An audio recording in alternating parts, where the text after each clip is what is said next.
The news this morning, state government warns against vandalization of EEDC facilities. 2019 first round maternal, newborn and child week kicks off tomorrow. INEC seeks reforms of number of political parties. New Zealand Christchurch mosque attack suspect pleads not guilty to 92 charges. Good morning and welcome to Breakfast News this morning. I am David Opokwasile. Governor Willie Obiano has inaugurated the electricity injection substation at ABS premises Aroma, Oka. The ABS injection substation installed by the Enugu Electricity Distribution Company, EDC, in partnership with Anambra State Government, which donated the land, has 7.5 MVA capacity and is expected to provide 18 hours power supply to 16 communities in Oka and environs. Government House correspondent Ejika Bana's report is taken from our studio.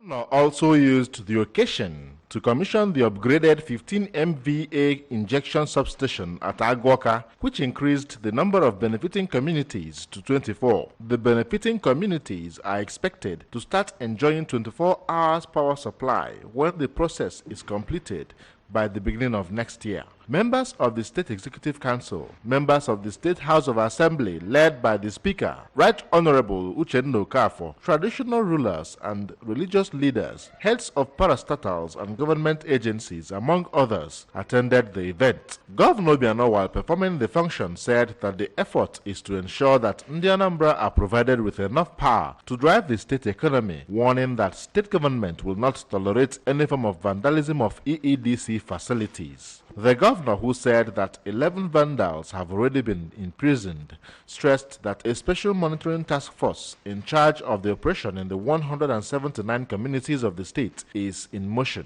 He assured EEDC of increased support, adding that he has instructed the Physical Planning Board to pull down structures built under the EEDC power lines. This will go a long way in protecting and ensuring that our people continue to enjoy steady power supply. We will not relent in dealing ruthlessly with people vandalizing power infrastructure.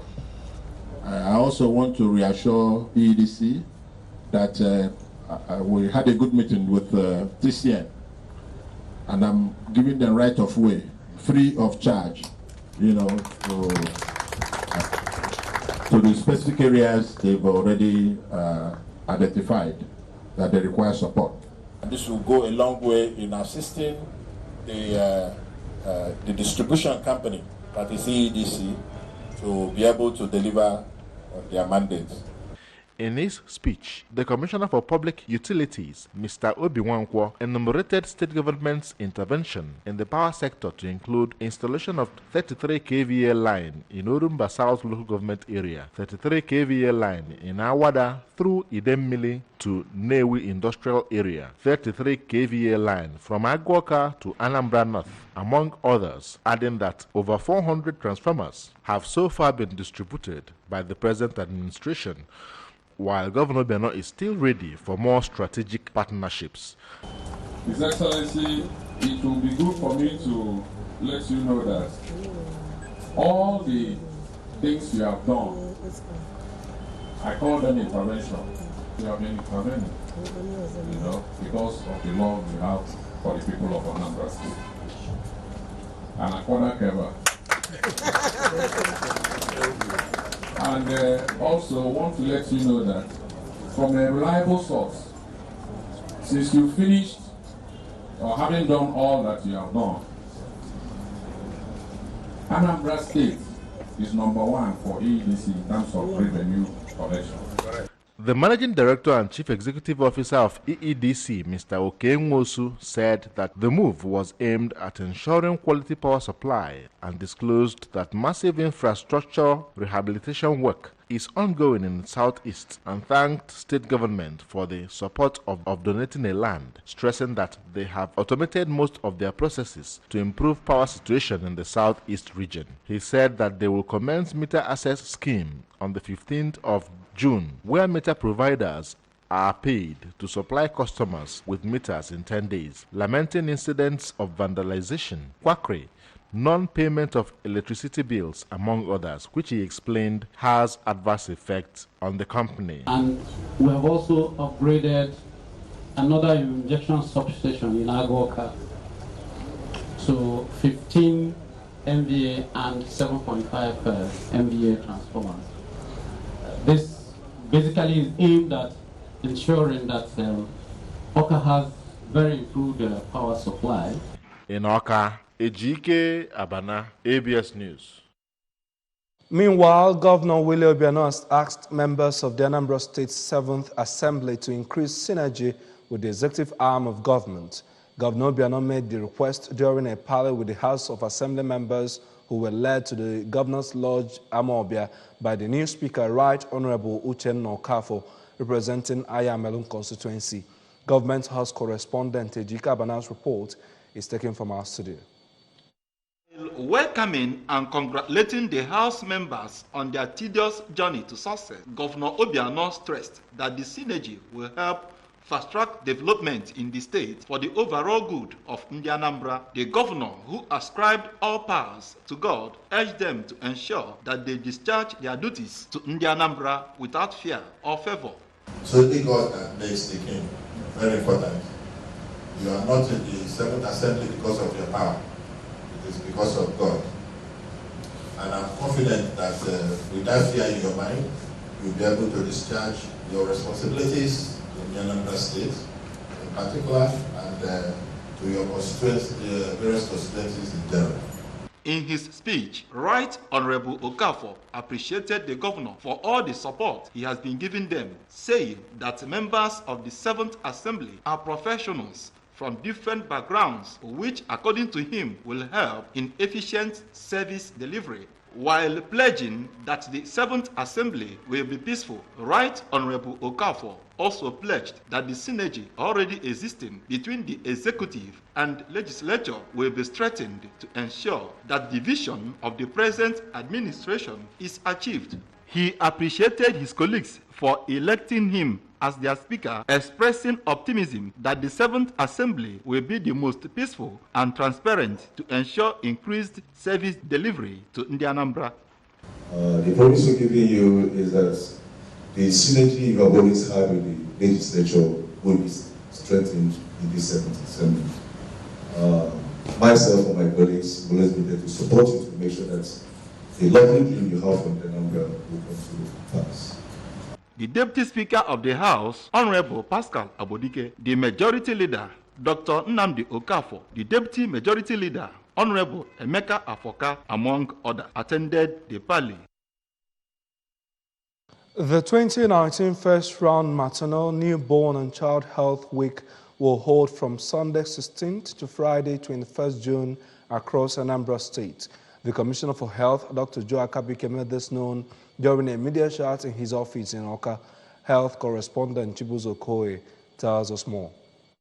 Maternal, Newborn and Child Health Week is a biannual event aimed at delivering a package on basic interventions that are highly effective in reducing child mortality and improving mother and child health. The services and supplies are an integrated approach that involves a week-long event that will deliver an integrated package of preventive and curative health intervention services known to be highly cost-effective, yet result-oriented. Dr. Akabike explained that the objective of the exercise is to supplement vitamin A to children between the ages of 6 and 59 months to ensure sustenance of break in the transmission of white polio virus in the state, scale up integration and delivery of other child survival intervention, boost routine immunization coverage, as well as register birth. Newborn and Child Health Week is usually a biannual event and is aimed at delivering a package of basic interventions that are highly effective in reducing child mortality and improving mother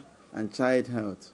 The Executive Secretary, Anambra State Primary Healthcare Development Agency, Dr. Chioma Ezenyimulu, who underscored the importance of the exercise, said all the commodities are free and safe and appealed to caregivers, mothers and pregnant women to avail themselves of the opportunity and ensure that their children and wards receive the interventions.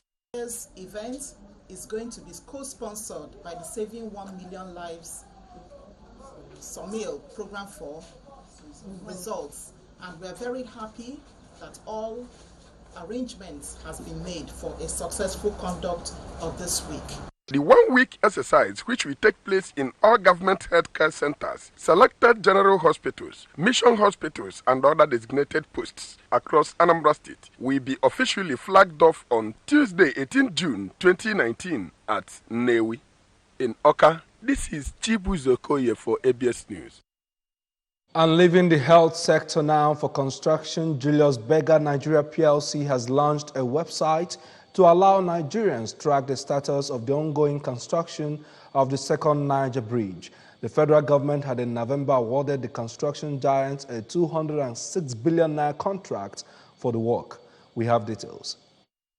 Berger, in a statement issued by the company's media officer, said visitors to www.secondrivernigerbridge.com, the website, will have access to photos and videos showing the actual status of construction works. According to the statement, the objective of the website is to make project progress visible to the general public, as visitors to the site will have access to visually driven content, mainly photos and videos reflecting the actual status of construction works, along with key facts and regularly updated data relevant to project progress. It explained that the second Niger Bridge is a federal government project that is being managed by the Federal Ministry of Power, Works and Housing in collaboration with the Nigerian Sovereign Investment Authority, which will bring great relief to the many commuters who currently use the over 50-year-old existing bridge, and will also link the great markets of Onitsha and Aba, as well as the industrial hub of Nnewi and beyond, to both the northern and southern parts of the country. According to the statement, upon completion, Julius Berger said the project will reduce strain on the current bridge, ease traffic flow, create opportunities for local residents, improve commercial viability of the immediate area, and regenerate economic life. It further disclosed that the company said the project is expected to be completed by February 2022, adding that the scope of works include the construction of 1.6 kilometer long bridge, 10.3 kilometer highway, Owerri interchange, and toll station. Former President Goodluck Jonathan had commissioned the project but was unable to see to the completion. The project, which is now being funded under the Presidential Infrastructure Development Fund (PIDF),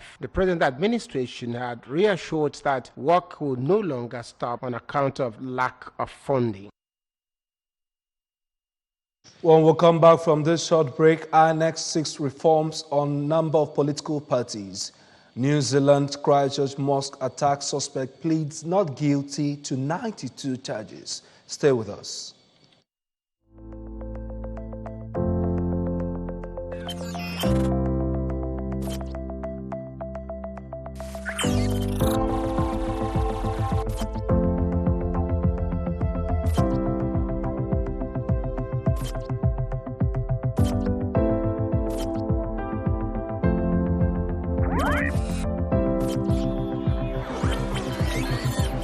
ABS, Heartbeats of the East. It's still the breakfast news. Chairman of the Independent National Electoral Commission, INEC, in Abuja yesterday, Professor Mahmood Yakubu, revealed that the electoral body has initiated moves to prune down the number of political parties in Nigeria. INEC listed 91 political parties for the 2019 general election, which some stakeholders kicked against. They said the number was unwieldy. Professor Yakubu told a delegation, which included the Secretary General for West Africa and the Sahel and head of the United Nations Office for West Africa, Mohammed Ibn Chambers, that INEC intends to meet with the leadership of the 9th National Assembly in the next 2 months to kickstart work on election reviews. Earlier, the United Nations UN expressed concern over the number of registered political parties in Nigeria, arguing that the number posed challenges during the election. Chambers urged the electoral body to review the numbers, mode of registration of political parties. The Bankers Committee of the Central Bank of Nigeria on Thursday said it is set to commence the disbursement of funds under the Creative Industry Financing Initiative. The decision to commence the disbursement of funds under the initiative was made at the end of the committee's meeting held at the CBN headquarters in Abuja. Present at the meeting were chief executives of all deposit money banks in Nigeria as well as other top officials of the Apex Bank. The CBN has stated that under the CIFI loan initiative, beneficiaries could get up to 500 million naira loans at 90% interest rate. CBN noted that the entrepreneurs that could apply include those involved in fashion designing, information technology, movie production, movie distribution, music, and software engineering. And from the foreign scene, an Australian man pleaded not guilty to 92 charges stemming from a massacre in 2 mosques in Christchurch 3 months ago and will stand trial next May. A lone gunman armed with semi-automatic weapons attacked Muslims attending Friday prayers in Christchurch on New Zealand's South Island on March 15, killing 51 people in the country's worst peacetime mass shooting. The attacker broadcast the shooting live on Facebook. Prime Minister Jacinda Ardern introduced tough new firearm laws banning semi-automatic weapons after the attack, which also wounded dozens. Breton Trant, 29, a suspected white supremacist, appeared by video link from a maximum security facility in Auckland while his lawyer entered not guilty pleas on his behalf. The accusations against him include 1 terrorism charge, about 80 members of Christchurch Muslim community and dozens of media representatives attended the hearing in a packed courtroom, with many seated in another room watching by video. High Court Justice Cameron Manda said the trial would begin on May 4. The prosecution expected the trial would take around 6 weeks, although Manda said defense lawyers believed it could take considerably longer. And on sports, Nigeria's ambassador to the Arab Republic of Egypt, Professor Dandati Abdul Kadir, has urged players and officials of the Super Eagles to strive to be worthy representatives of the country while fighting for her pride during the 32nd Africa Cup of Nations finals in Egypt. The message of Professor Abdul Kadir was presented to the Nigerian camp at the Hotel Mekure in Ismailia through senior officials of the Nigerian embassy in Egypt. In response, technical advisor Gernot Roy and Captain Mikel John Obi promised that the team will give the best in the championship and make Nigeria proud at the end of it all. The Super Eagles have been training twice a day since arriving in Ismailia on Monday and are looking forward to Sunday's final pre-AFCON friendly against Senegal's Teranga Lions in Ismailia. Before we go, remember that you can follow news and programs on ABS from any part of the world by liking our Facebook page at ABS Radio Television. Subscribe to our YouTube at youtube.com/ABS Radio TV online. You can follow us on Twitter at ABS Radio TV and on Instagram at ABS Radio TV. You can also log on to our website at www.absradiotv.com. Before we go, here are the main points. State government has warned against vandalization of EADC facilities. 2019 first round maternal, newborn and child week kicks off tomorrow. INEC seeks reforms on number of political parties in Nigeria as New Zealand's Christchurch mosque attack suspect has pleaded not guilty to 92 charges. That is the news this morning. I am David Okpopasele. The weekend show continues right after now.